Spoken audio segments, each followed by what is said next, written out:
Hello everyone, my name is Matthew Mackenzie and I'll be introducing the new update in regards to Stephen and Claire reviewing a book of complete works of Shakespeare. So if you could introduce yourself, Stephen. Hi, I am Stephen Vizinczey, the author of In Praise of Older Women, An Innocent Millionaire, Truth and Lies in Literature. And if only. And Claire, do you want to introduce? My name's Claire Parker. I've known Stephen for over 40 years. And he's been quite an influence in my life, introducing me to Russian writers like Dostoevsky and Tolstoy. Oh, excellent. Right.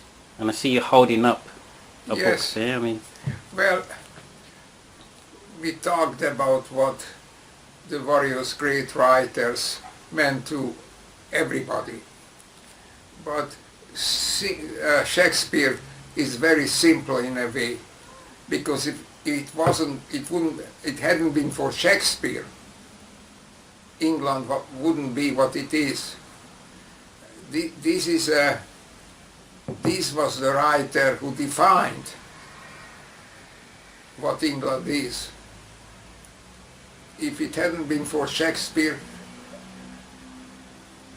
the United Kingdom would be a totally different country. And this is why there is incredibly importance. Now, Claire told me something which I think is more about Shakespeare, which I think is more relevant and illuminating than Freud about Shakespeare, that in Shakespeare plays there are no mothers. And it shows a world which is totally in the control of men. And so this would particularly strike a chord in Muslim women. But even to English women, because in spite of all the so-called progress we made, it's still men who control the world. Because man, as it is clear from Shakespeare, is hungry for power and got a great deal of controlling other people. And that's a male characteristic which is most common in males.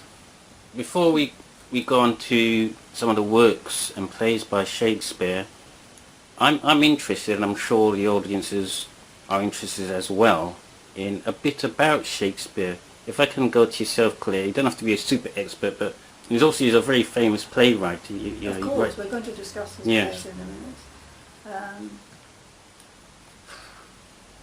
I'd rather discuss his plays. That's fine, but as long as may I say something about Shakespeare? Yeah, he's such a towering figure and so profound that throughout history there were many people who said that that was the real Shakespeare, which is all ridiculous, because nobody who wrote English came in here to write the way Shakespeare did. But Mark Twain had a very good saying about the controversy about that, who Shakespeare really was. And Mark Twain said, but the real Shakespeare was somebody called Shakespeare. All right, so it just sets it straight with everyone. So let's pick up on something Stephen has just said, that there are no mothers in many of his plays. The majority of plays, his heroines are stranded. They have no mother in some cases, no father either, they're orphans. So we're going to look at the comedies. We'll leave the tragedies aside for the moment. Twelfth Night, As You Like It, The Tempest, Much Ado About Nothing, Measure for Measure, The Midsummer Night's Dream. In all these plays, we have a heroine who's completely stranded. She might have a confidant in a cousin or a friend, but there is no mother to comfort her. So let's look at As You Like It. In As You Like It, you have Rosalind's father, who's banished by his brother and takes over his dukedom. But the daughter, Rosalind, stays with her cousin Celia, with the usurping duke who brings her up. So, and eventually the usurping duke, Frederick, banishes Rosalind because he thinks that she's stealing his own daughter Celia's thunder, that his own daughter will seem more beautiful, more virtuous than Rosalind is. So she's banished, and you would expect maybe Celia, the usurping duke's daughter, to stay at home with her father, but she flees with her cousin to the forest to escape. So that's part of the story, the plot, and As You Like It. But you also have, so you've got two brothers, one usurping the other. You also have Orlando and Oliver.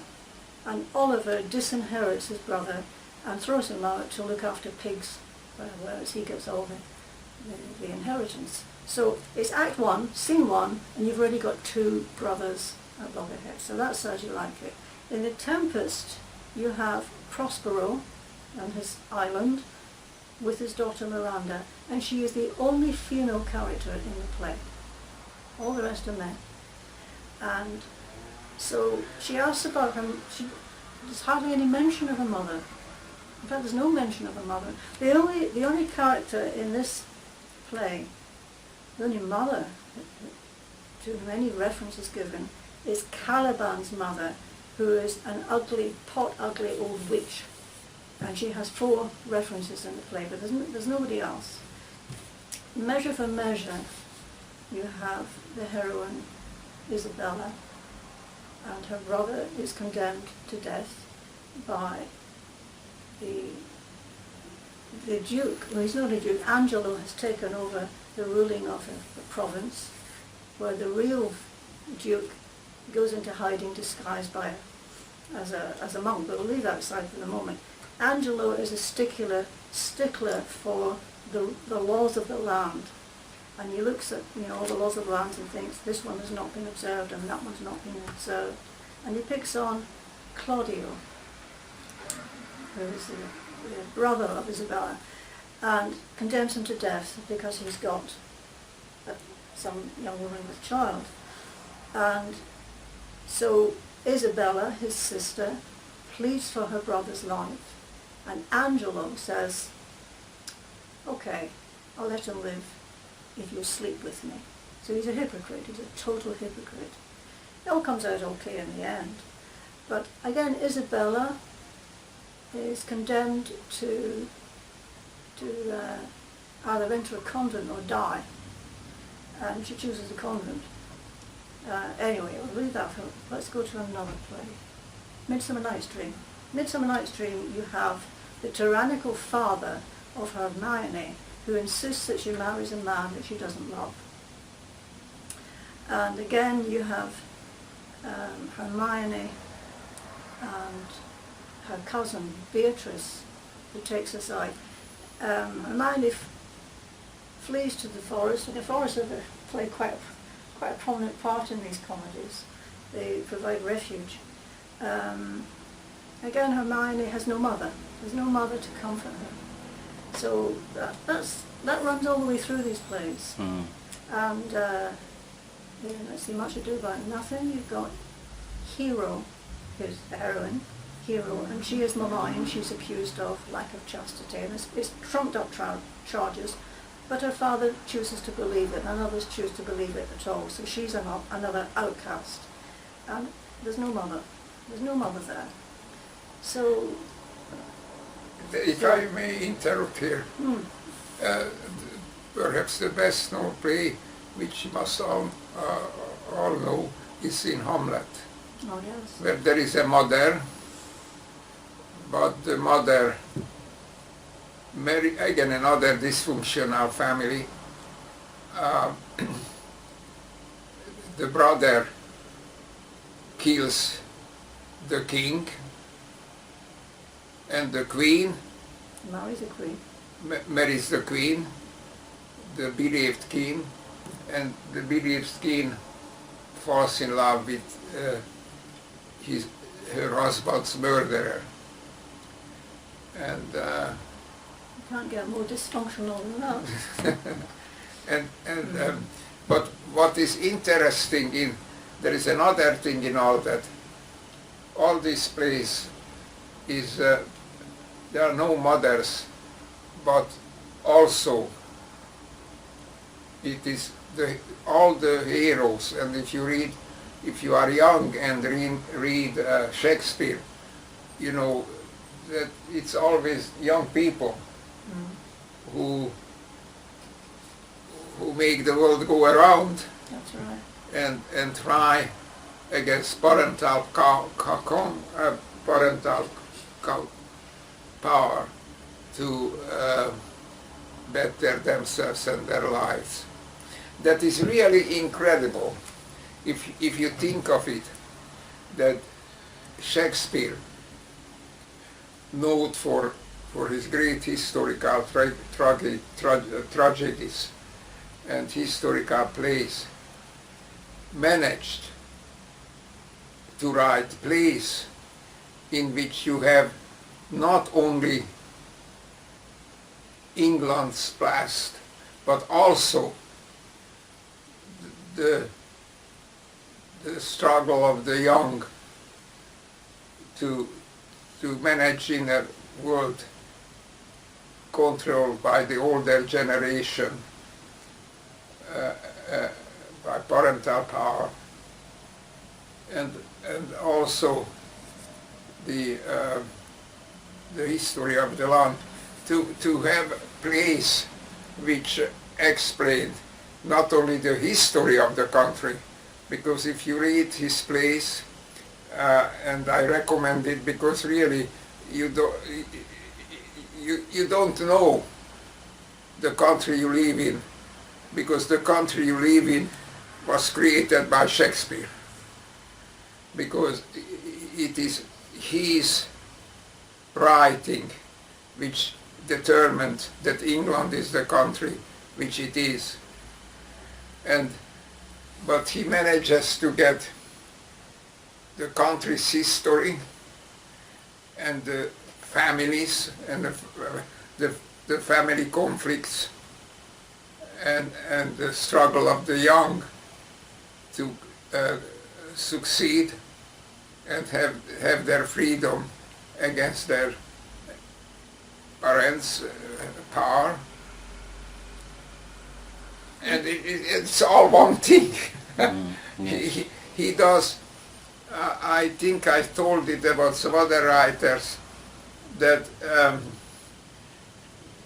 none of the great writers said one thing. Whenever they spoke, whatever they said had at least 2, 3 or more meanings.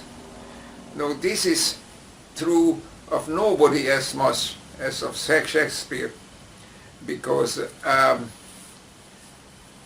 to write a place which explains you the family, how the families lived, explains how the young lived in the struggles, and explains the country they created, the history of England and English history.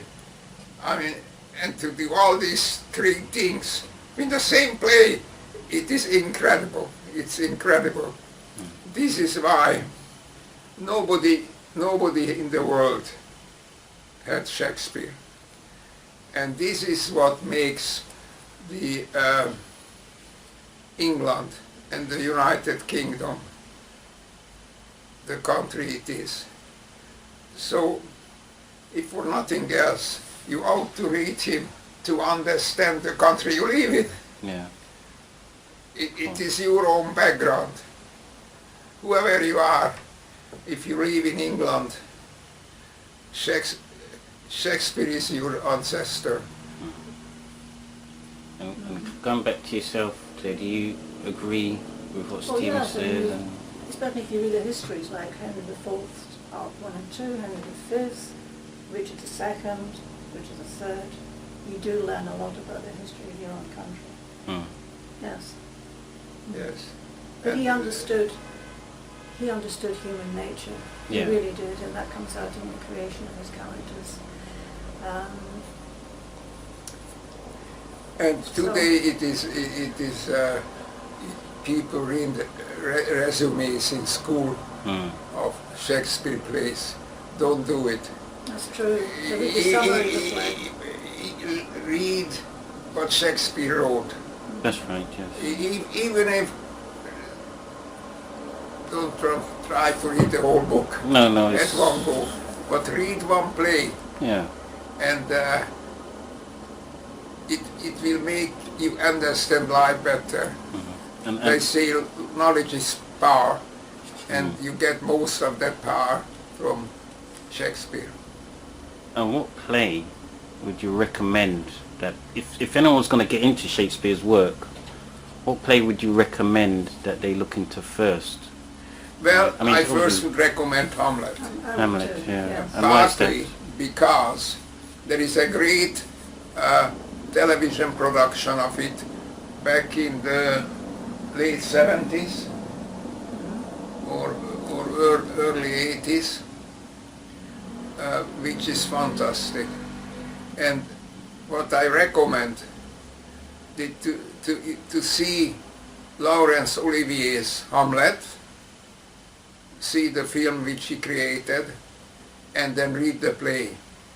And the conjunction of the two things will teach you more about life than 100 popular novels. But you should also read a comedy. Yes. That's a tragedy, obviously. Yeah. Like Midsummer Night's Dream, or even Measure for Measure, which is not normally classified as a comedy. Everything turns out right in the end. I'm just thinking about motherless children and their plight. There's one character that really is deserving of our sympathy, and he hardly gets a mention, and that's the little changeling child in A Midsummer Night's Dream. All You have right. the two fairies, Oberon and Titania, quarrelling over possession of this child. But this child came from India, wrenched away from his family. There's no mention of him crying for his mother, you know. It's just, there he is in a strange country, without his family, and his prospective foster parents arguing over him. Not a very good beginning. If you are a new immigrant, reading Midsummer Night's Dream will make you feel that you are reading your own story. True. But then you have the fantastical side. I mean, in the Midsummer Night's Dream, you've got the mortals world, and you've also got the mechanicals, and that's very good, with Bottom and the rest of them. And you've got the fairies. You've got the Titania and Oberon, and Puck, of course, who gets everything mixed up.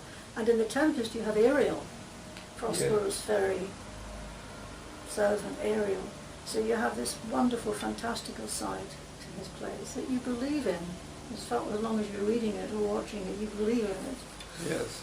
But it provides a wonderful contrast to the world of the mortals, Yes. you know. So, It's really, there are several good Shakespeare plays. There is also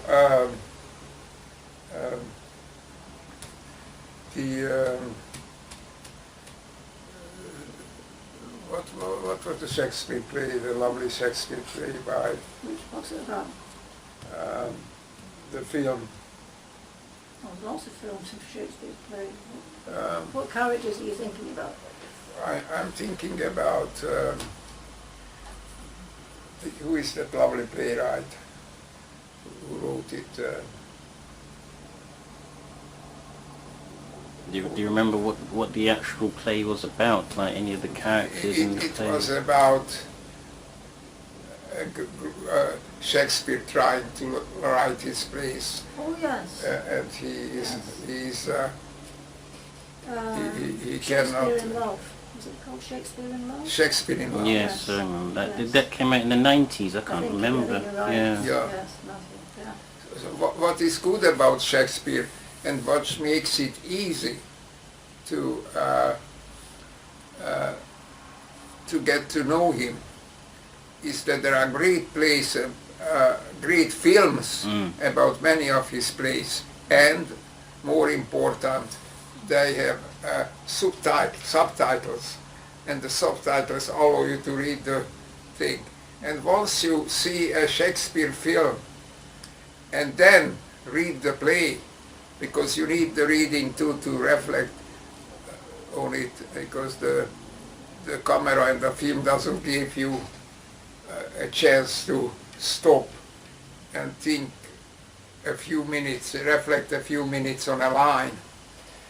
But the put together, I think it's worth a university degree. I think you would,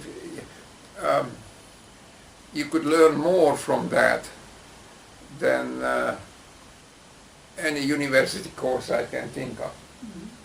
By seeing a good Shakespeare film and then reading it as well. That will teach you more. It's worth a university degree. Have you yourself, Claire, seen, apart from Shakespeare in Love, have you seen any other Shakespeare films, or even like... I've seen the plays. I used to go to Romeo and Juliet. Yes. Romeo and That's Juliet. Yes, the one. that's one. That was, who was the director of that play? Good director. Anyway, I used to go to Stratford every year to see Shakespeare. Right. Seen lots of Shakespeare's plays performed. On the stage. On the stage, Yeah. yes. And that was a great experience. Yeah. I remember my husband and I used to go on our own and get someone to look after our 3 children. But then on one occasion we took our 3 children to see Twelfth Night without letting them watch a play. And so they watched it and they enjoyed it. Sometime after that, when we'd gone back home, my 2 sons, just children at the time, maybe about 8 and 6 years old, were quarrelling, as brothers do. And the younger one turned on his older brother and shouted, better a witty fool than a foolish wit." And it was straight from the play. So that's... He picked this up, and I thought, oh, I can use that sometime. So it's a lot about wit and learning from Shakespeare's plays. Absolutely. If you end up in an argument with your... Yeah, as a 6-year-old, pick that up. Can you there is many, in Balzac too, there are many examples of the characters quoting Shakespeare by way of an argument. Yeah. So what is your... I'll start with yourself first, Stephen. What is your favourite quote from any of Shakespeare's plays, if there's any that sticks in your mind? I mean, most people, they tend to quote lots of stuff from Hamlet when he's holding up the scar. That's one of those things. Is there any like Macbeth or any other the plays? You know, they're more like tragedies. To be or not to be. Well, it's the most common one, isn't it? That just shows how far it's gone into culture in regards. The whole seeped into the language. Monologue is incredible. I like. That also has a good comedy about it. To be or not to be. It's a great Mel Brooks film. Yeah, I've seen that one. I like in As You Like It. One of the courtiers who's followed the Duke has been banished into the forest of Ardennes, and they live quite happily in the forest. And he's a bit of a philosopher, Jacques, or the melancholy Jacques, as he's called. And he gives a wonderful soliloquy. It starts, "Sweet are the uses of adversity." So there they are, away from the court, away from the comforts, but he calls their life sweet. Sweets are the use of adversity. And he talks about the toad. He says, like the toad, ugly and venomous, yet bears a precious jewel upon his head. So he sees good in everything. Brooks and running brooks, and good in everything. That's a wonderful soliloquy. And it's a fantastic contrast between the sometimes very artificial life of the court and the freedom that they experience. They have in the forest of Ardennes. In the forest of Ardennes, yeah. I'm going to give a little challenge here, and you don't have to accept it. Would anyone be brave enough to read just a little bit of the book, just like a paragraph or two, so that way the audience can sort of get a little taste of what's... Choose a play. Yeah. And in the meantime, while Stephen's looking, I'd like to ask you, what do you think would be the future for Shakespeare due to the change in media? Like, you know, we're filming this for YouTube, and there's lots of, you know, the change in how people read works, and they don't, you know, the libraries in the country are losing funds, so they're not as accessible anymore. They're closing down. What would be the future for Shakespeare to survive in such a society? Well, good teachers in schools. Good teachers in schools, Definitely. yes. Of course. Who would actually introduce. Actually, Shakespeare has a very good chance of surviving for 3 reasons. Yeah. One is that he's not alone. You need great actors to bring him to life. Mm. And that every generation has great actors. The other thing is that is always a great tension. I mean, Shakespeare plays are thrillers, and at the same time very deep and very profound. And so if you add the drama and the thrill of the Shakespeare plays with the talent of great actors, Shakespeare we live as long as humanity live. Mm. And we want that, don't If Shakespeare is gone, yeah. then mankind is gone, because the sacred flame will be missed. Yes, of course. I really think education has a vital role Yeah. in keeping Shakespeare alive. And sometimes I think, you know, I was lucky I came from a generation where there was no internet. So either you saw Shakespeare in the theatre or you read the plays. When I started secondary school, we read 2 Shakespeare plays every year. By the time we got to 16, we started on the tragedies, and it was a great education, it really was.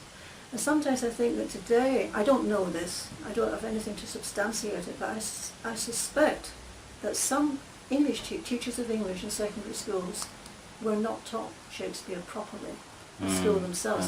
So how are they going to teach the next generation? Yeah, of course. That's worrying. And that is, and you know, as time marches on, you feel that there might be like more of a dilution, because if there's That's been a right. struggle to teach That's Shakespeare, about the time marching on. You see, that what fools many people, many younger people especially. The time marches on, then they think human nature changes. But human nature never changes. No, of But course I not. think increasingly today, children, they've got their smartphones, they want instant gratification. Yes, of course, yes. So the idea of sitting down and reading a whole play is anathema. That's to not them. really good. And it depends, as you said, education, parents, even what the parents are interested in. Yeah. They've But got as I computer see, in TV. a sense, Shakespeare have a better chance today than 30, 40 years ago, Yeah. because you have great films That's true. of Shakespeare with subtitles, and that's unbeatable. Yeah. Excellent, excellent. So have you found anything you could actually, it only can be a paragraph or just a line? Where is who's the great character in As You Like It? There's Rosalind, there's No. Orlando. No, the wit. Oh, Touchstone. Yeah. Touchstone, the clown. He follows them out into Not the guy who makes the 7 Ages of Man. That's Jacques, the melancholy Jacques.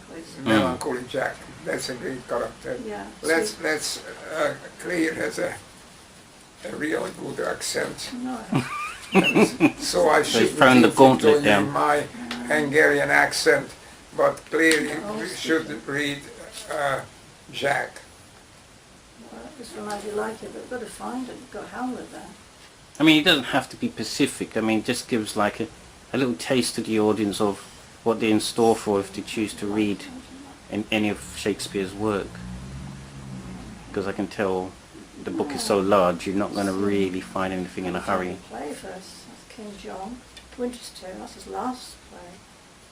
Oh, well, that was The Shrew. Another good one. As You Like It. Yeah. So. The 7 Ages of Man. It really sums it up. It does. I've got to find it. I'm looking for a chunk. Jack. Mm-hmm. Touchstone. While Claire's looking for that, why does that particular passage in his work actually Because sums it up for you? It explains, it sums up life. Yeah. From the point of view, male life. Mm. It's taken too long to find out those chakras. I mean, any passage will do. It doesn't have to be that specific. No. I'm sure the audience will forgive us for that. The life is a stage, and All the world's a stage. all the That's world the is And one. a all the men and women merely actors. They have their entrances and their exits. yes. That's That's the what one. That's sticks not in your- Jack. It is Jack. Sorry, it is. Yeah, that's Jack. Yeah, I was looking for a different.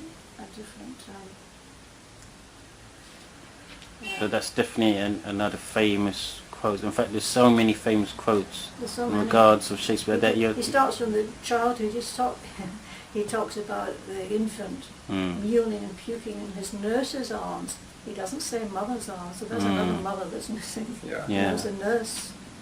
And I'm sure there's been plenty of university courses looking into why there's no mothers in Shakespeare's plays and Yeah. what is whole studies of his works in regards to how it affects society and where it'll lead to. But it has to be said, when you look at the plays we've discussed tonight, that the women fare better than the men. The men are full of lust for power. Yes, that was mentioned at the start of the... Actually, another thing, although even the women's part were played by men in Shakespeare's time, Yeah. still his women come up better. And I remember the film mentioning that. In You fact, found it? Well, I found Duke Senior is the Duke who's been banished by his brother, so he's in the forest. And Okay. he has his followers. And he's talking to his followers. He says, "Now my co-mates and brothers in exile, hath not old custom made this life more sweet than that of painted pomp?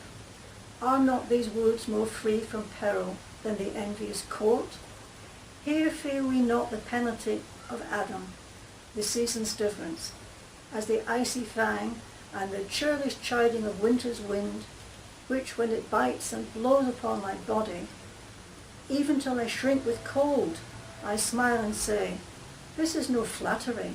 These are the counsellors that feelingly persuade me what I am. Sweet are the uses of adversity, which like a toad ugly and venomous wears yet a precious jewel in his head. And this our life, exempt from public haunt, finds tongues in trees, books and running brooks, sermons and stones, and good in everything. I would not change it." I tell you that there were times when I was very depressed. I quoted that to myself. Sweet are the uses of adversity. It's a good... That's another thing. He was a genius that can teach you to live, because he can show you hope. by example, not just hope, but how can you cope with despair and terrible situations. That's true, yes. And this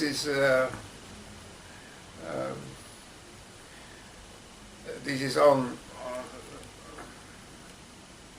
You can't put it's priceless. Can't put it into words, basically. But I want to end it there. I think that's a great way to end it. There'll be a lesson for us all. Anyone wanting to deal with adversity and what life throws, not just at themselves, but certainly at the characters in a lot of Shakespeare plays, especially Macbeth. Oh yes. Hamlet, the amount of things thrown at them. That would be a lesson for us all. I'm going to throw another challenge for the next video we aim to do. Can you think of yourselves what sort of book or works you might want to try for the next one? And that would be Gogol. Gogol. So Russian author.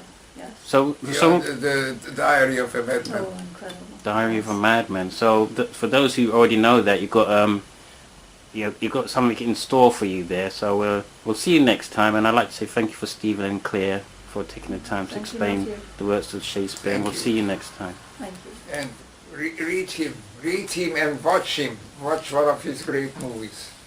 We certainly will. Would you like to have